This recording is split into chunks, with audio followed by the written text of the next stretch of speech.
বিসমিল্লাহির রহমানির রহিম। বিশ্ব আধ্যাত্মিক জ্ঞান সঞ্চার দরবার শরীফের প্রতিষ্ঠাতা আমার মুর্শিদ কেবলা গাউসুল আজম শামীম আলী চিশতির দরবার হইতে আমি শাহ আলম আপনাদের সকলকে জানাই আন্তরিক শুভেচ্ছা ও অভিনন্দন। আমার মুর্শিদ কেবলা গাউসুল আজম শামীম আলী চিশতির দরবার হইতে আবারও কিছু আলোচনা নিয়ে আপনাদের সামনে হাজির হইলাম।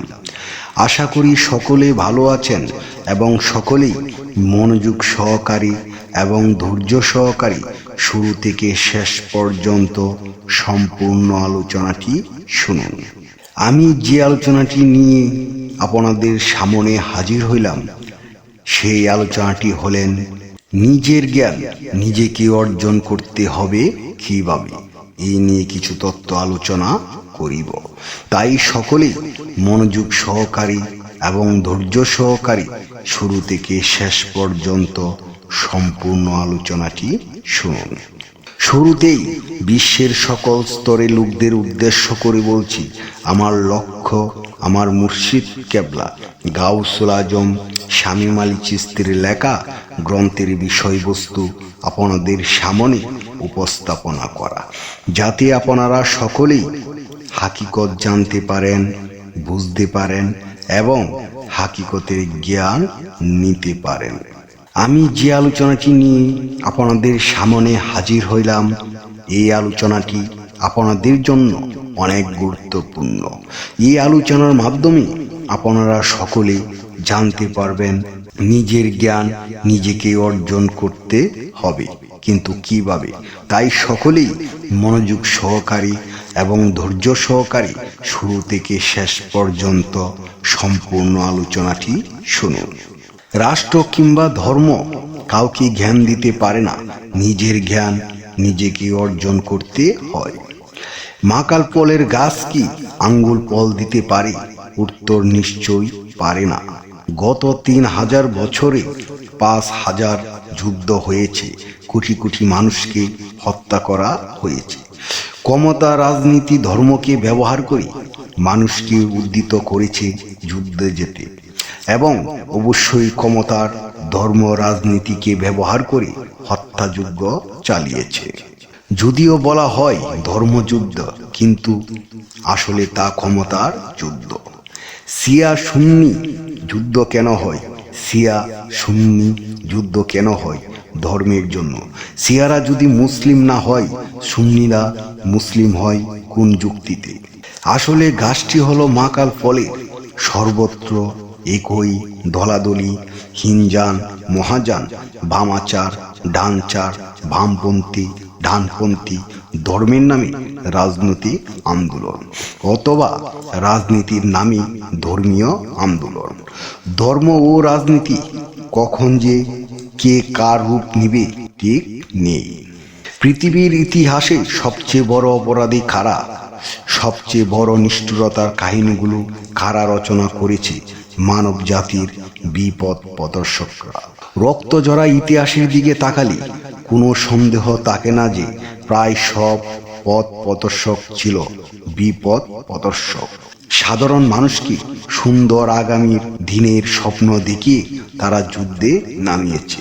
সৌদি আরবের জাতীয় পতাকায় লেখা রয়েছে লা ইলাহা ইল্লাল্লাহু মুহাম্মাদুর রাসূলুল্লাহ, আর নিচে উন্মুক্ত তলোয়ার। কি তাৎপর্য বহন করে এই পতাকা? এই তলোয়ার, এই পতাকাকে যারা ইসলামের পতাকা বলে তারা শান্তি বলতে কি বুঝে? হত্যা করতে প্রস্তুত তলোয়ার কোন শান্তির বার্তা বহন করে? তবে হ্যাঁ, এই পতাকাটি স্পষ্ট প্রমাণ বহন করেছে যে রাষ্ট্র ও ধর্ম একই। যাহা রাষ্ট্রের পতাকা তাহাই ধর্মের পতাকা। এই দুটির যে কোনো একটি বিরুদ্ধে গেলে মৃত্যুদণ্ড অনিবার্য। এটাই কি তলোয়ারের শান্তি?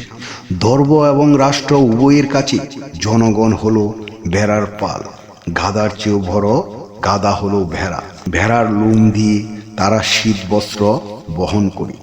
ভেড়া নড়চড়ে না, ভেড়ার গোস্তকে তারা তৃপ্তির ঠেকুর তুলে। তবু ভেড়ার পাল গোধাকেই অনুসরণ করে। এতক্ষণ যে রাষ্ট্র ও ধর্মের কথা আমি বলেছি তা কেবলই একটা বাহারু।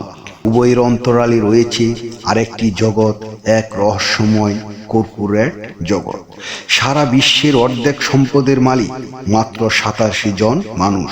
তার মানে পৃথিবীর 350 কোটি মানুষের যে পরিমাণ সম্পদ আছে, মাত্র 87 জন মানুষের কাছে সেই পরিমাণ সম্পদ আছে। এই 87 জন মানুষ পর্দার অন্তরালে থেকেই সব কলকাঠি নাড়াচ্ছে, রাষ্ট্রের কাঠি, ধর্মের কাঠি। তারাই নিজেদের স্বার্থের রাষ্ট্রনায়ক, জাকির নায়ক, সদ্গুরু বানায়। সব ধর্ম তাদের, শুধু নামগুলোই আলাদা। পৃথিবীর সব ব্যাংক তাদের, শুধু নামগুলো আলাদা। মানব জাতির গোটা স্বাস্থ্য ব্যবস্থা তাদের, শুধু নামগুলো আলাদা। হলিউড, বলিউড সব তাদের হাতে। তারা যা দেখায় আমরা তা দেখি। তারা যেভাবে চুল কাটতে বলে আমরা সেভাবে চুল কাটি। আমাদের জামার মাপ, প্যান্টের হিপ তারাই নির্ধারণ করে দেয়। তাদের প্রয়োজনে ভাইরাস আসে, আবার তাদের প্রয়োজনেই ভাইরাস যায়। তাদের প্রয়োজনে যুদ্ধ, জীবাণু যুদ্ধ হয়। তাদের প্রয়োজনে রাজা আসে, আবার তাদের প্রয়োজনে রাজা চলে যায়। এই মুহূর্তে এই ঋণাত্মক পরিস্থিতিতে জাগ্রত হওয়া ছাড়া আর কোনো পথ নেই। জাগ্রত মানে আত্মার জাগরণের কথা বলা হয়েছে। মানবজাতির অস্তিত্ব রক্ষার প্রয়োজনে প্রভাবশালী শাসক শ্রেণী ও ধর্মবণিকদের স্বার্থে ব্যবহৃত হতে না চাইলে অবশ্যই নিজেদের আত্মজাগরণ নিশ্চিত করা খুবই জরুরি। আপাতত এর কোনো বিকল্প নেই। আমি যে আলোচনাটি আপনাদের সামনে করেছি, এই আলোচনাটি আপনাদের কাছে কতটুকু ভালো লেগেছে? যদি ভালো লেগে থাকে তাহলে আমাদের এই চ্যানেলটি সাবস্ক্রাইব করে দিবেন। সামনে ভালো ভালো আলোচনাগুলো পেয়ে যাবেন। এবং আপনারা কি ধরনের আলোচনা চান আমাদেরকে কমেন্টে জানাবেন। আমরা চেষ্টা করিব আপনাদের পছন্দ মতো আলোচনা নিয়ে আসতে। আমার এই আলোচনাটি করতে যাইয়া কথা বা স্বাচ্ছন্দ্যে যদি কোনো ভুল হইয়া থাকে, সকলেই আমাকে ক্ষমা ও সুন্দর দৃষ্টিতে দেখবেন। সকলেই আমার জন্য দোয়া করিবেন, আমি যেন আপনাদের সামনে ভালো ভালো আলোচনাগুলো নিয়ে আসতে পারি এবং শোনাইতে পারি।